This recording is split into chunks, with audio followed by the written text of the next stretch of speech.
Yung mga sinasabi po nating existing practice na ngayon na ginagawa nila ay ano po ang legal basis nun?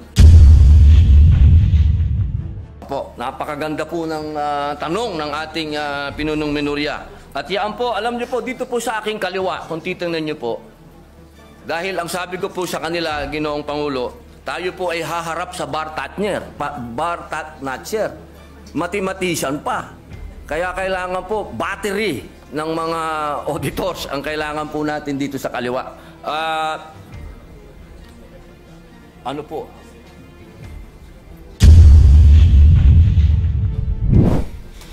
Mahal na Pangulo, maiksing manifestasyon lamang po. Opo, Please proceed. Ginoong Pangulo, matiyaga pong naghihintay ang inyong lingkod na matalakay po ang matagal na pong nabinbin. Ito pong patungkol po sa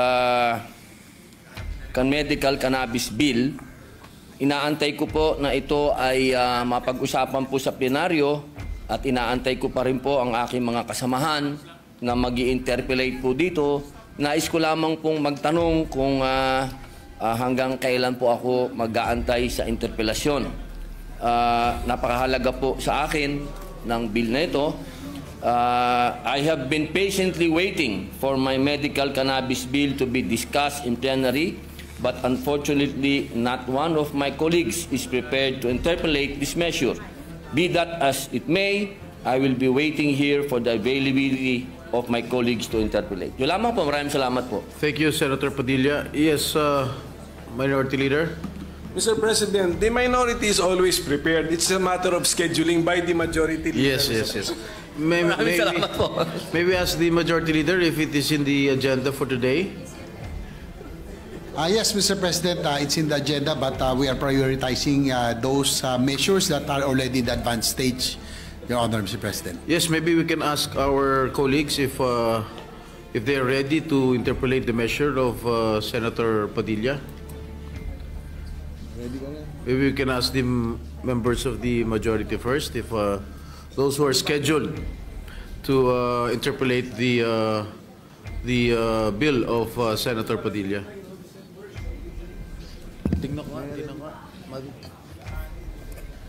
I think those who are scheduled to interpolate the bill of Senator Padilla is this representation, Senator Win Gatchalian, Senator Pia Cayetano, Senator Joel Villanueva, Senator Rizzo Ontiveros, and Senator Coco Pimentel.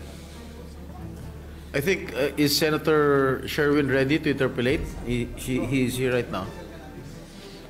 The medical cannabis bill. We can tackle it.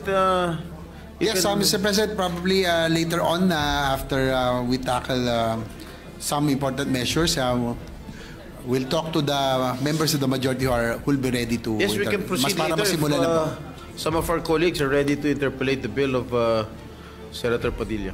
Maraming salamat po uli sa ating pinunong minorya sapagkat napakahalaga po ng panimulang salita sa usapin nito sapagkat ito pong ating isinusulong, ito po ay bunga ng isang revolusyon na naganap sa ating bayan na ipinaglalaban po ang kaban ng bayan.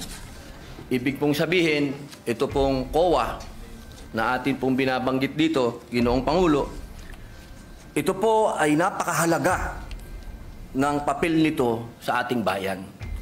Sapagkat kung atin pong babalikan ang kasaysayan ng ating bansa, nabuo ang revolusyon dahil sa kapabayaan, pangungurakot, pagnanakaw, lahat na po, sabihin na natin, kaya po nagbunga ng revolusyon.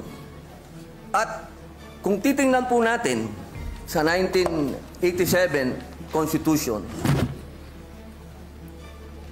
napakalaki po ng papel ng COA. Ang sabi po dito sa Article 9, Constitutional Commission, ayan po Letter D, Commission on Audit. Ayan po.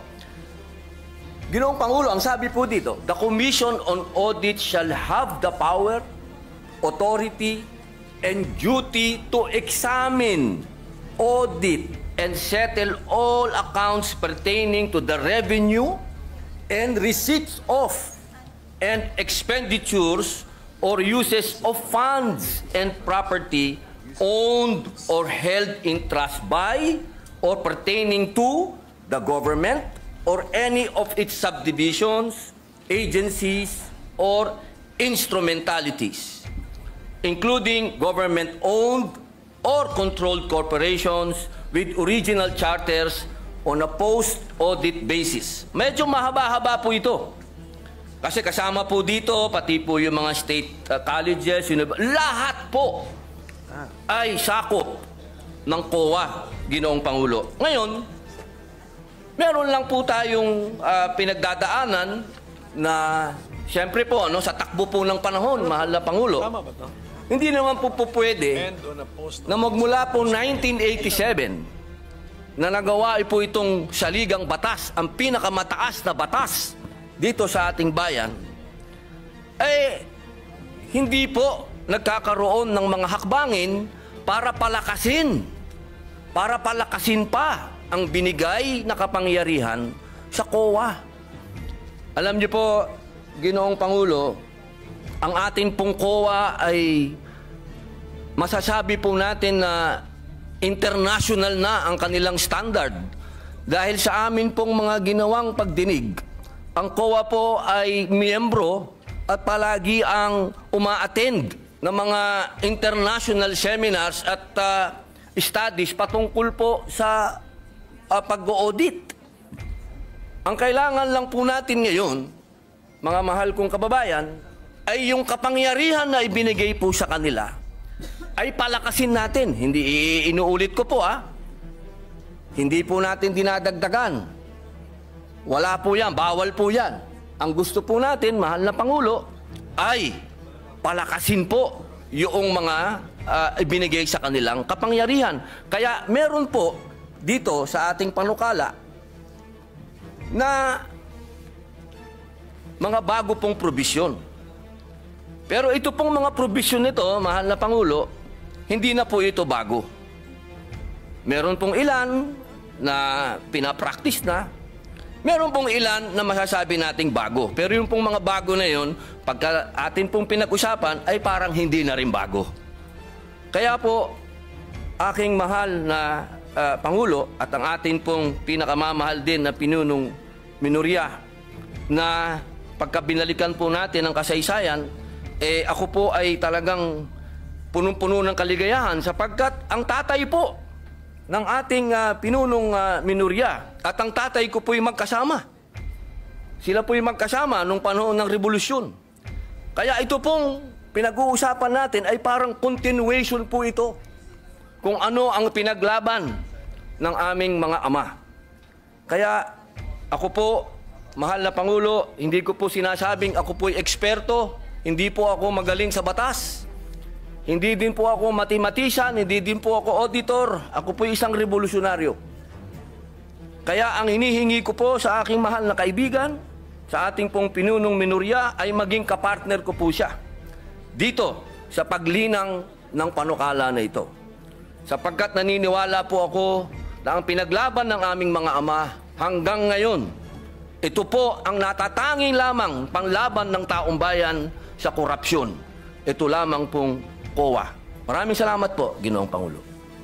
Salamat po. At marami na pong nasagot dun sa opening statement ng ating sponsor, ang ating mga concerns. Pero ito pong ating panukala ay isa po itong code. Opo. Tama po. So, ang gusto ba natin mangyari dito na lahat ng ating gustong malaman tungkol sa government auditing ay dito natin makikita at mahanap sa panukalang ito? Opo. Okay. Alam niyo po, katunayan po, mahal na Pangulo, noong nagsagawa po kami ng pagdinig, napaka eye-opener po Sapagkat marami po talaga na hindi naman nasasaad sa batas, pero kanila na po itong isinasagawa at ginagawa na po nila. Ang kailangan po natin ngayon na Ginoong Pangulo, maging batas po para mas lalo pong maging masabi pong matalim ang kanilang ipin po. Pero yung mga sinasabi po nating existing practice na ngayon na ginagawa nila ay ano po ang legal basis nun? Opo. Kasi ito ba'y, siyempre, bago nila ginawa yan, kinover muna nila sarili nila ng, ano ba tawag, circular ba? Opo, Is it circular. O, Opo. sige. Ano po ang legal basis ng Commission on Audit para sa kapangyarihan nila sa pag-issue ng circular?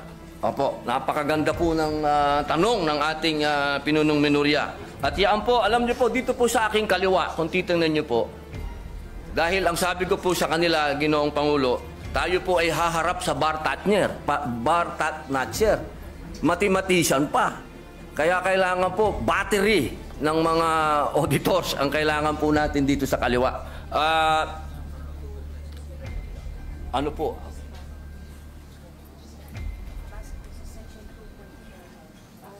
Yung legal basis na yun ay nandun sa Section 2 ng Konstitusyon.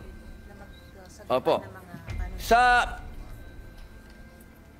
Dito po, sa nakalagay po sa ating konstitusyon, sa Section 2 po, ng letter D, the Commission on Audit, dito po sa Section 2, number 2, sabi po dito, the Commission shall have exclusive authority, subject to the limitations in this article, to define the scope of its audit and examination, establish the techniques and methods required therefore. Yun po, nasa konstitusyon po, mahal naming Pangulo, na sinasabi po dito, meron po silang karapatan na maggawa ng mga techniques, establish techniques, methods sa pangalan po ng circular. Apo. Yung susunod, yung mas importante rin po. Sige po, basahin ko na po. Baka kasi English baka may Tagalog kasi dito. Meron kasi Kaya nga po, ang sana ating may konstitusyon Tagalog actually ay nakabandato dyan na merong Tagalog version ng ating konstitusyon. Sige po, pwede po natin gamitin yun. Tagalog sana para maintindihan ng ating mga kababayan. Masyado akong spoken in dollar. Tagalog. Tuloy ko muna po sa English. Sige po. Due to insistent public demand. Therefore, and promulgate accounting and auditing rules and regulations, including those for the prevention and disallowance of irregular, unnecessary, excessive, extravagant, or unconscionable expenditures or uses of government funds and properties. Malinaw po dito, Ginoong Pangulo. Ito po naman sa Tagalog, dapat magkaroon ang komisyon ng tanging otoridad batay sa mga katakdaan sa artikulong ito na magtakda ng saklaw na audit at pagsusuri nito, magtatag ng mga kaparaanan at pamamaraan na kinakailangan ukol doon at maglagda ng mga tuntunin at alituntunin sa pagtutuos at pag-audit kabilang ang mga ukol sa paghadlang at di paghintulot sa mga paggugol o paggamit ng mga salapi at ari-arian ng pamahalaan na tiwali, hindi kinakailangan, labis-labis, maluho o hindi makatwiran. Yun po, Ginoong Pangulo. So, sa ngayon po, ang COA, aside from the circulars that they have issued, and aside from the constitutional basis in the 1987 Constitution, ano po ang batas na nag-govern sa kanilang mga kilos? Sa ngayon po ay Sa ngayon, saligang yes. batas. At siyempre po, yung pong nakaraan, nung panahon po ng tayo pa po ay nasa panahon pa ng Marcos Sr., meron po tayong Presidential Decree 1445. Opo, doon po nagbase halos... Opo. And that is a 1978 law. So, ibig na, ang gusto natin na sabihin ngayon, ang basic and fundamental auditing code na sinusunod ng COA sa ngayon is a 1978 law. Opo, opo. Yung 1978 auditing code na yan, paano naman siya binago ng mga detalye na nandun sa 1987 Constitution?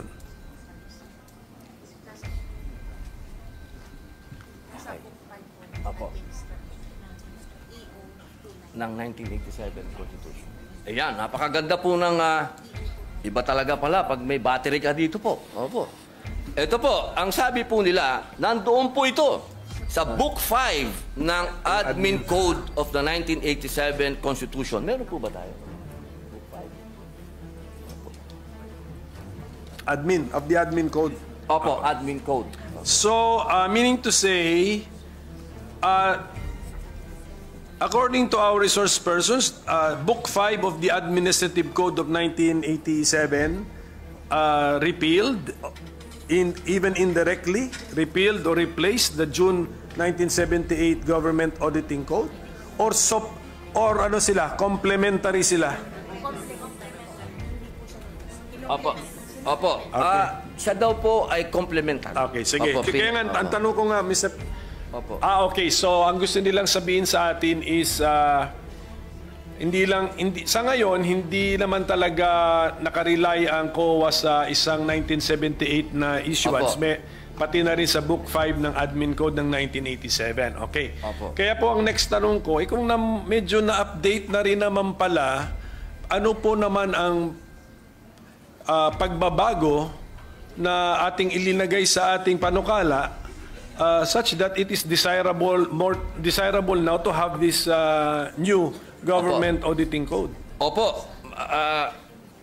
Opo, pwede po natin itong isa-isahin kung ano po yung mga bagong provision. Mga bagong idea muna.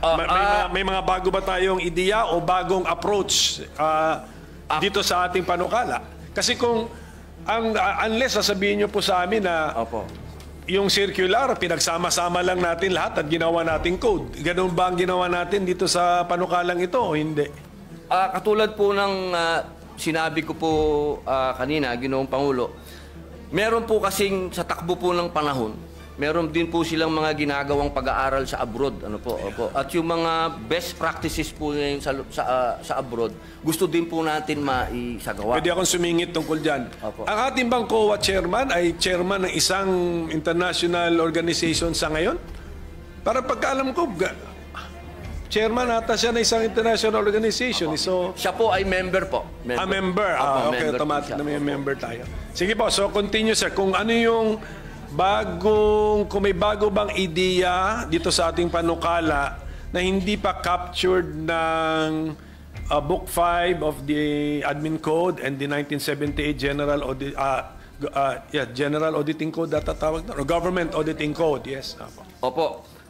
Kasi po may mga kaso po din, marami din pong mga bagong na-desisyon ng Supreme Court na mga kaso po na nakakapag-define po ng mga kailangan sundin ng COA o sundin ng mga tao po. Opo.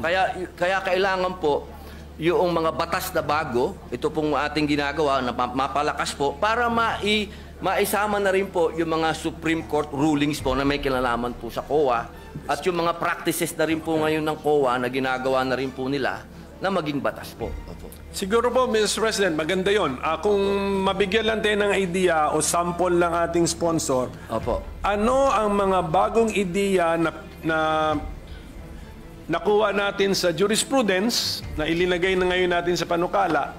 Ano ang mga bagong idea na nakuha natin sa ating participation sa international organizations and fora na ilinagay na rin natin ngayon sa ating panukala? So para masundan po natin yung mga bagong Opo. ideya sa ating panukala. Meron po ito, kaninang umaga, amin itong pinag-aralan. Section 27 ba yun? Sandali lang po. A minute suspension, Mr. President. Opo. Session is suspended for a minute. Was in the process of answering the question already, Mr. President. So, Opo. Ginoong Pangulo, meron pong mga pangyayari katulad po ngayon, ano po, habang iniaantay po natin yung para sa Supreme Court, tatalon lang po ako. Katulad po sa Section 60, sinasabi po dito, Ginoong Pangulo, na katulad po kahapon, napag-usapan po natin yung e-governance. So dito po sa Section 60 ng ating panukala, nasasabi po dito, ay dinagdag po natin ang electronic transaction, katulad ng electronic documents, electronic collection, and electronic project. Ito po na rin ay pinapractice na rin po ito ng COA po sa ngayon. Yan po yung isa po na masasabi po nating malaking pagbabago. Opo, at dito naman po kanina, nagkaroon po ng kaso na dinesisyonan po ng Korte Suprema. Meron na? yes. Ito po yun, ano? Section 27, matagal na po itong pinapractice ng COA. Ito po ay patungkol sa pagbabawal sa mga private entities for rendering audit or related services to government agencies. Kailangan muna po ng COA's approval kung kukuha ng pribadong entidad para gumawa ng mga audit sa mga government agencies. Nagkaroon po ng kaso ito, Ginoong Pangulo, at ang naging decision po ay pagkalagpas ng 60 days. Iba pala to. Sorry po. Ang sabi po dito, hindi po pwede. Pwede na pwedeng kumuha ng pribadong auditing firm yung private ng mga government agency po. Pwede po silang kumuha. Opo. Hindi po pwede na ang sinasabi po, kasi ito, ang ano po nito, galing po ito sa deliberasyon ng 1987 Constitution. Kasi meron po itong isang commissioner, sinasabi niya, sabi niya doon, hindi, kailangan exclusive ang COA. Ang sabi naman po ng ibang commissioner, hindi pwede. Natalo po siya sa bilangan. At yun po ang ginamit ng Supreme Court na argumento na hindi po pwede na exclusive. Kailangan pwede silang kumuha ng iba. Yun po yung mga desisyon na masasabi po natin na nangyari. Meron pa pong isa. Opo. Dito po sa Section 28, ito ay nasa PD 1445. At base rin po ito sa desisyon ng Korte Suprema. Ito po ay patungkol sa probisyon ng pag-hire ng law firms o private lawyers. Ito po ay alinsunod sa desisyon ng Korte Suprema. Kasi alam niyo po, minsan kailangan magpaalam pa sa COA, hindi na po, kumbaga, nagkakasuhan na. Ginoong Pangulo, nagkadimandahan na, wala nang panahon.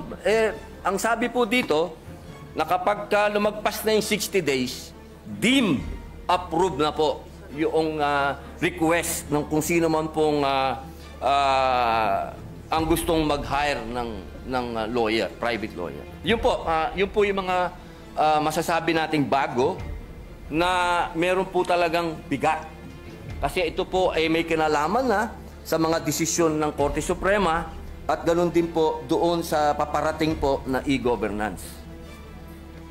So, hindi pa po ito natitesting, itong Section 28, kunyari lumampas ng 60 days, gumastos na ngayon yung... Meron na pong desisyon. Meron na pong desisyon ang Supreme Court. So, sa ngayon, disallowed. Pero ang COA, wala pa po. Ilalagay po natin ngayon sa batas. Kaya nga, kung wala ito, kaya sa ngayon, disallowed. Hindi pwede. Kung pagbabasihan po yung desisyon ng Supreme Court, what was the decision? Allowed? The Supreme Court allowed the expense of government in the hiring of private lawyer or 60 days. Or sustained the 60 decision? days po eh. So even the 60 days is in that decision? Hindi ako familiar po sa decision na yan. Opo. So, okay. Oo. Yun po, malinaw po yun eh. Malinaw po, Ginoong Pangulo, na halimbawa po, katulad po ng Pisan, di ba? Pisan, nag-hire po sila ng lawyer nila, lumagpas po, hindi po, ang nangyari ang tagal po, ano, hindi po nila maantay-antay yung approval ng COA. Ang sabi po, 60 days deemed approved na po yun. Pag lumagpas. Okay. Ngayon, kinaklaro natin dito. Opo. Sige po. How about sa international best practices? Meron ba tayong napulot doon na linalagay ngayon natin dito sa ating panukala? Ano pong tawag? Section 26. Ayun! Nako, ito po yung pinakamaganda na pinag-usapan po namin. Ako gusto ko po ito.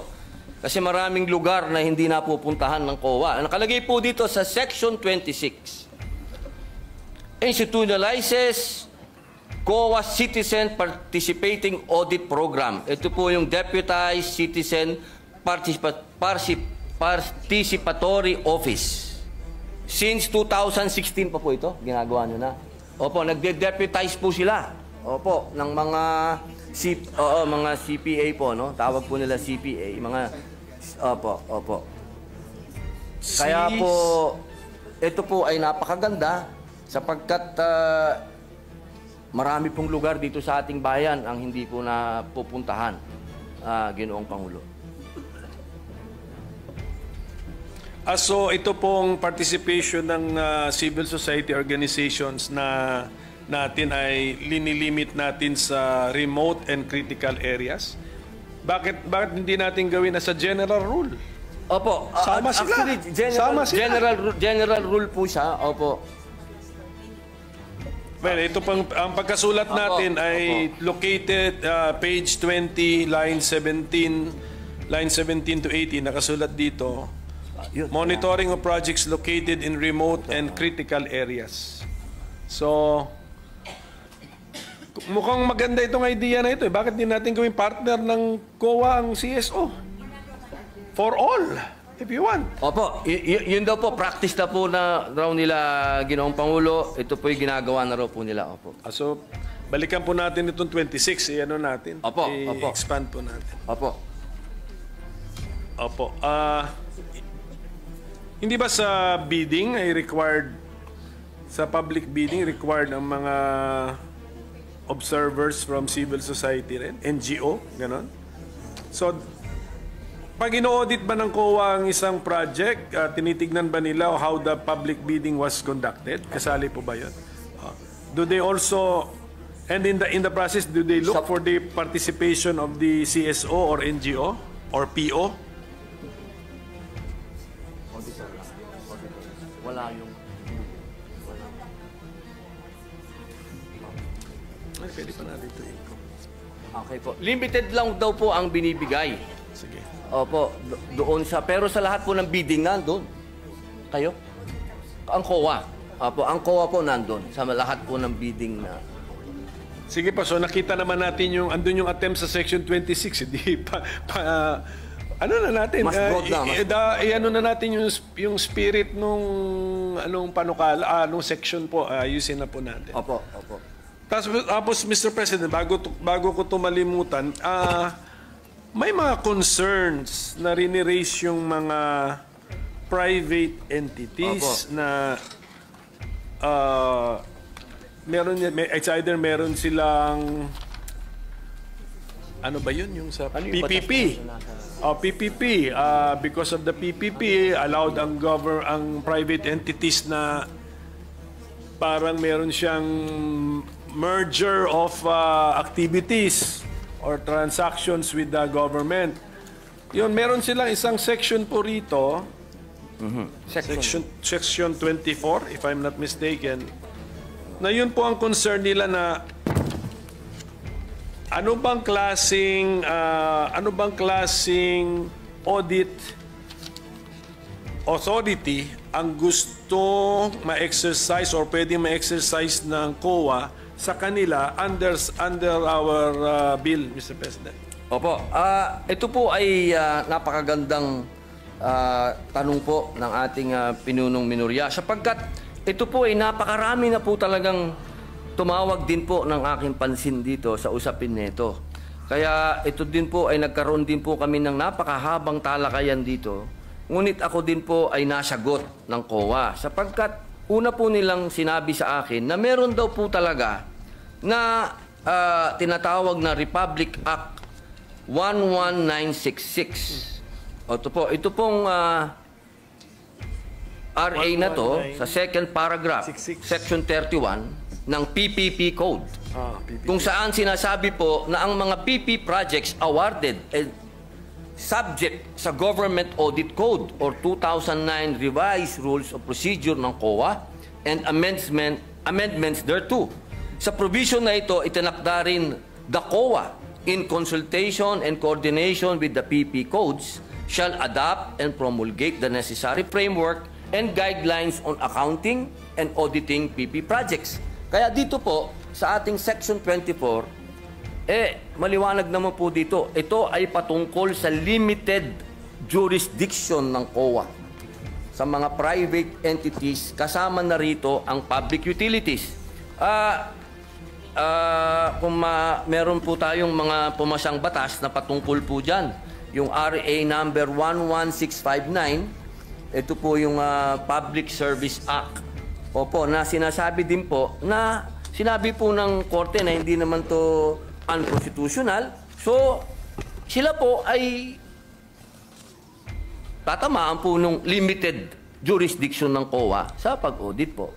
Yun po ang aming pagkakaintindi, Ginoong Pinuno. Ang problema ko po, Mr. President, dito rin sa pagkasulat ng ating Section 24 na nasa page 19. Sa title ng section, limited jurisdiction over private entities. Pero pagbasahin mo yung body ng section, hindi mo naman makuha kung anong meaning ng limited jurisdiction. Kasi sinasabi rito, the Commission shall have authority to examine and audit the contracts, agreements, or dealings of private entities with the government, etc.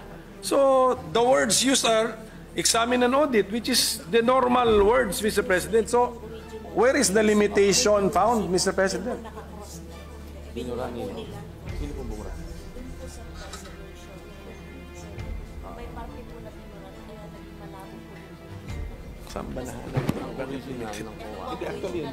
Maganda po ng naging talakayan dito sa amin. Napakaganda po kasi ng katanungan ng ating pinunong minorya. At alam niyo po, ito po kasing pinag-uusapan natin ngayon, ito po ay galing pa sa Presidential Decree number 1445. Patingin ng 1445. At ito po ay at ang amin pong napagdesisyonan, amin pong i-specify dito sa Section 24 na malinaw kung ano po yung dadaan sa audit. Ibig pong sabihin, kung ano lamang po yung dinapuan ng pera ng gobyerno, doon po sa PPP, doon lang po sila may karapatan na mag-audit. Kung saan lang po dumapo yung pera po ng gobyerno. Pero maliban po doon, wala po silang pwedeng silipin doon po patungkol doon sa private na kumpanya. Pero sa ngayon po ating sponsor na sa pagkakasulat ngayon, medyo hindi yan limited jurisdiction. Opo. Tama, okay, Opo, sige opo. po. At least. Tinatanggap po ng ating So malalaman lang natin ito or kung kami ba ang ating mga kasama ba ay sasang-ayon sa amendment, kung marinig na namin kung paano natin mahuhuli yung konsepto ng limited jurisdiction. Opo. Sige po. Opo. So at least maganda po yan at malaking bagay na po yan na yung parang agam-agam nila, yung worry nila, concern na... Opo. Natural po yung kanilang pag-aalala sapagkat sila po ay mga investor din po. Siyempre po, kailangan din natin alagaan yung mga investor. Pero wag po silang malumbay at wag po silang mag-alala. At lahat po ng pwedeng gawin ng COA patungkol lamang po sa pera ng gobyerno po. Ngayon po, yung konsepto ng right sizing, nakaka-discuss lang natin, parang nasa bill din yun. Pero yung kahulugan ba ng right sizing na gamit natin sa panukalang ito, kaparehas nung right sizing na sinabi po ng ating Senate President na dinipensahan niya yung kanyang panukala. Opo,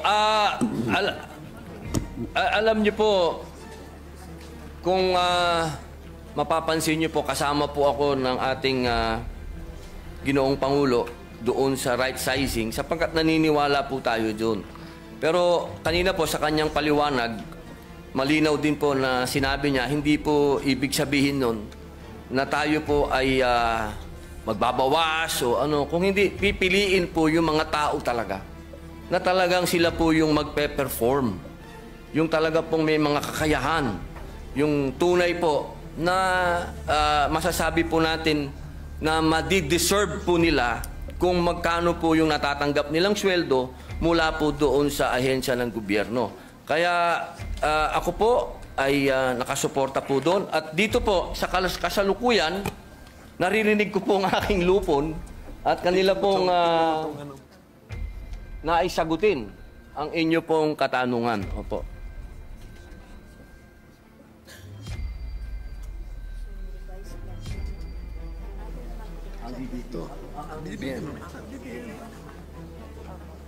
Okay, magkamali.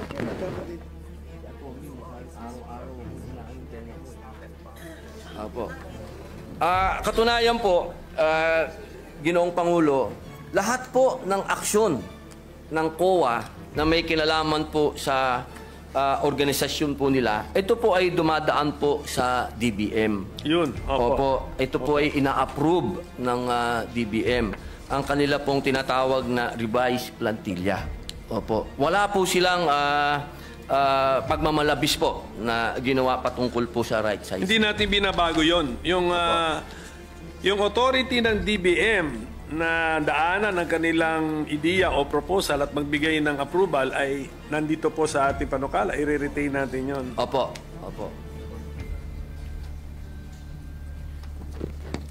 Kasi meron po akong, kunyari po nasa page 17, lines 5 to 7. 5 to 7. Yes, the commission proper may effect changes in the organization and functions of the commission as it may deem necessary in the exercise of its fiscal autonomy in order to carry out its constitutional mandate. Hindi po ba pwede itong ma-interpret? Kasi dun sa word na organization, pati function nga eh. Hindi ba pwedeng ma-interpret ito na pwede na nilang hindi hintayin ang desisyon ng DBM? At saka yung functions na ito, pwede ba nilang baguhin itong code na ginagawa natin, Mr. President? Okay, okay. Ginoong Pangulo, ito pong provision ng 5 to 7. Line 5 to 7. Page 17. Apo. Opo. The commission proper may effect changes in the organization and function of the commission as it may deem necessary in the exercise of its fiscal autonomy in order to carry out its constitutional mandate. Opo, yun po ang kasagutan po nila. Nasa special provision daw po ito ng GAA. Hindi, paano nga to na paano interpretation po nito? That the commission, the COA can create additional positions and not need the DBM's approval because meron silang exercise of fiscal autonomy? Opo, basta hindi lang po sila lumalagpas sa budget. Basta nandun lang po sila sa budget. Eh, paano sila nabigyan ng budget? In the first place, di ba kung kinocompute ang budget, PS, MOE, capital outlay, also. Pero lahat po yun, Ginoong Pangulo, dumadaan pa rin po sa DBM yun lahat. Opo, upon approval po ng DBM. So ang gusto natin sabihin, ito pong paragraph na ito ay nasa GAA at lumalabas yan year after year after year. Check mo. Special provision po. Pwede po natin basahin. Sige po, titingnan na lang po natin. Basta, kasi ayaw natin ng ayaw natin ng Doon po ba sa... sige, pakitingin na lang po yung... Opo. Doon po ba? Pati po ba sa special provision ay binanggit ang fiscal autonomy? Ito po. Tingnan natin. Opo. Aha. Page. Saan to? Page 11. Andito? Apa, hindi lang po. Minute suspension po. Standing any provision of law to the contrary and within the limits of appropriations in this act, the chairperson of the Commission on Audit, COA, is hereby authorized to formulate and implement the COA's organizational structure. B.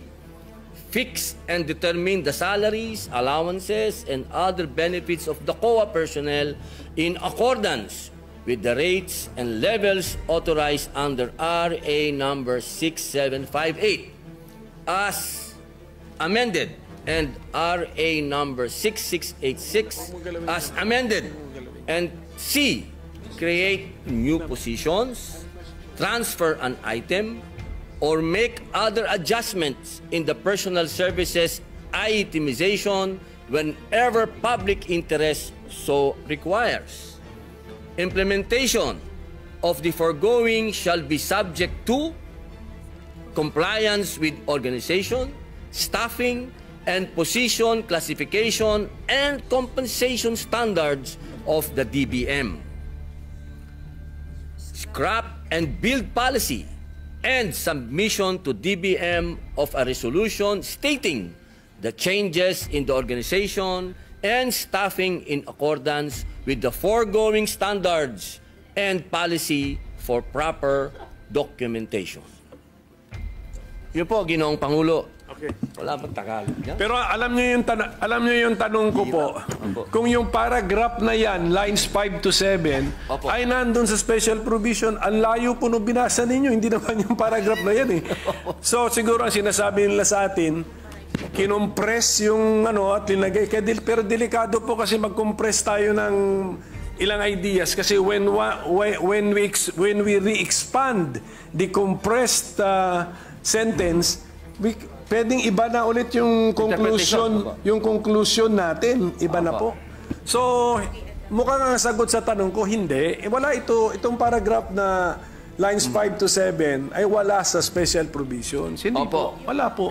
Maaari po natin kung gusto po niyo, at sa palagay po ng ating pinunong minorya at professor na i-adapt na lang po natin yung dati, ay mas maganda po yun. Hindi, ang aking point po, mag-ingat po tayo kasi sabi nga natin kanina na kino-concede ng COA na yung kanilang reorganization or any changes sa kanilang organization, lalo na sa pag-hire ng paggawa ng mga posisyon, ay kinakailangan ng approval ng DBM. Okay. Ingat lang ako dahil dyan sa paragraph na yan, mukhang pwede nating isantabi ang requirement na kailangan ng approval ng DBM. So, yan lang po. Kung pwede rin natin balikan ang yung last paragraph ng Section 16, Mr. President. Gawa niya ng paraan yan. But Mr. President, actually marami pang section dito na binimension nata ang fiscal autonomy ng COA. Pero kung pwede sa susunod na natin pag-usapan kung anong ang meaning ng fiscal autonomy, paulit-ulit na lumalabas dito sa auditing code na to. Kasi kailangan maintindihan po natin yun. Kasi meron din akong bill sa judiciary fiscal autonomy. Tama. Tapos ang CHR claims na meron silang fiscal autonomy. Nawala naman yung phrase na yun sa constitutional provisions concerning the CHR. So at this point, Mr. President, with the permission of our sponsor, if this representation can suspend his interpellation on this very important law. Alam kong very important ito, alam ko timely ito, alam ko nagmamadali tayo. We will extend our full cooperation, but unfortunately this is a code. Sa sheer length, kailangan ng talagang daanan natin ito. Pero mas importante sa importance niya .